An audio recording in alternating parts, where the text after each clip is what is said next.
Hello and grand day to you. Welcome to this episode of Evidently You're Unaware. My name is Andrea. I am your host, also known as the Successful Diva. Your presence right here tells me that you want to learn something different. You want to get smarter on a particular issue, topic, or circumstance. So I won't disappoint.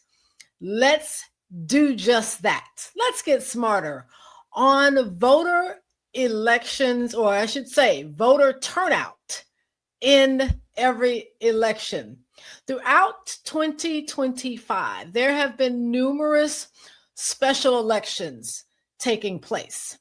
Special elections are typically triggered when a legislator either dies or resigns, or they are appointed to a different position within an administration before the term ends.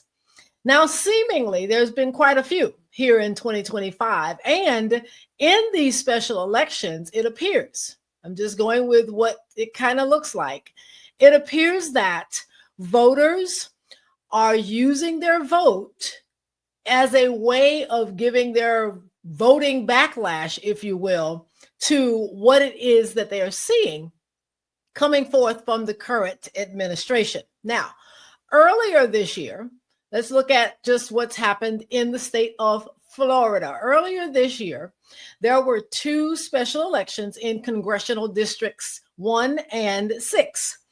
Now, although Republicans were victorious, the margin of victory was drastically lower than that of their party leader in those same districts in the 2024 general elections. Yet, Democrats viewed those losses as positive indicators of what might happen in the 2026 midterms. Well, welcome to Woodbury County. Woodbury County is in Sioux City, Iowa, where a special election for State Senate District 1 was held on August 29th, 2025. This special election, along with those mentioned moments ago, which were held in Florida, exemplifies why voter turnout matters in every election. Ladies and gentlemen, it is no longer safe or acceptable to live in ignorance or take voting for granted. Democrat Caitlin Dray emerged victorious, but in that victory, Caitlin Dray won with only 24% of the registered voters turning out. I have it here on the screen. You'll see in that right area, 23.95, I believe. I just rounded to 24%. Caitlin won with only 24% of the registered voters turning out. The win for Caitlin and the Democrats is reason to celebrate.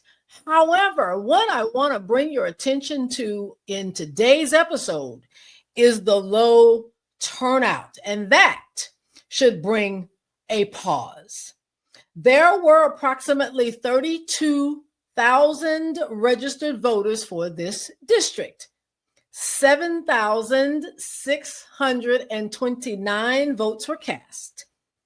Now, is this a backlash to this administration's policies? Possibly. Did Democrats and independents turn out in larger numbers than Republicans? Possibly.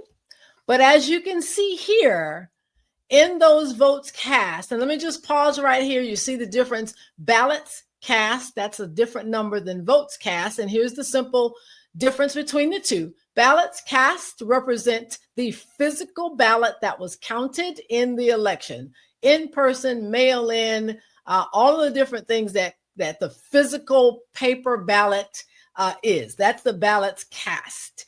The votes cast are what's actually showing up on the ballot. So these are the specific votes for these specific people. And there could be on some of our ballots in our elections, there could be a position or a office that we're voting on, but also there could be an amendment or something within that district that the voters are voting on as well. So votes cast is typically going to be, or probably going to be, maybe a lower number than your ballots cast. And that ballots cast number is the number we hope to bring attention to, because voter turnout matters in every election.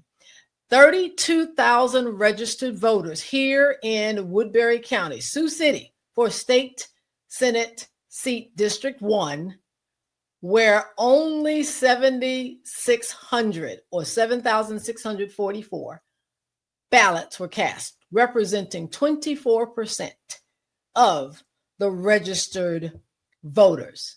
Now, Caitlin's victory is still, I said this earlier, Caitlin's victory is a win. She won by 10 points. You saw that. If you didn't see it, I'll put it back up again. She won by 10 points. You see the 55% versus the 44%. That's 10 points. That's a 10-point spread. But let me be clear. That 10-point spread could have gone either way. But let's just look at the positives.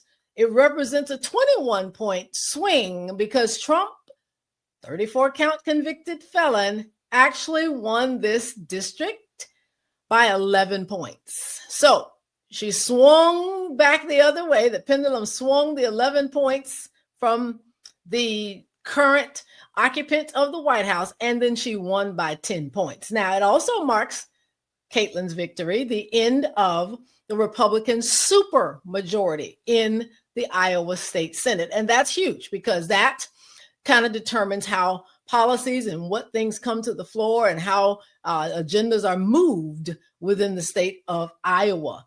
Caitlin will be the first Democrat to occupy this district seat since 2013. And I'll also say this race was not the first special election in 2025 where voters of Iowa elected a Democrat versus a Republican. So there are some good signs to this, but I want to keep your eyes on the ball of voter turnout. Opportunities are indeed knocking. They are. Seemingly, Iowa Senator Joni Ernst has seen the writing on the wall, given her low approval ratings following her now viral video. I think one of the most asinine statements that any elected official could make. She said so at a town hall. She was responding to a constituent in their concerns about Medicaid, and that without that funding, there were people, the constituent was sharing that there were people that were going to die. And Joni's response was, and we all heard it, she said, and I quote, "Well, we all are going to die," end quote. And that is one of the things that I'm sure has weighed into maybe what her decision has been to not seek re-election. Well, in Iowa, then there's the other senator that represents that state, and his name is Senator Chuck Grassley.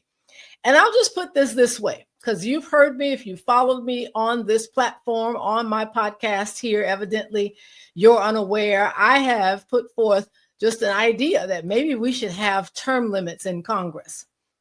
And here's where I will say about Chuck Grassley. Should he make it to the end of the current term that he's serving in, which ends January 2029. He's not up for re-election until the next general election in 2028.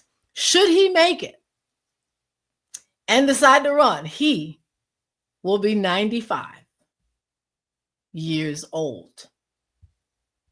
Hashtag Congress needs term limits.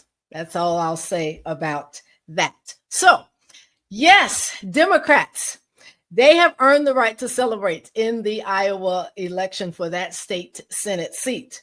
Caitlin Dre's victory could very well be a sign of many more democratically held seats coming forth in the 2026 midterms.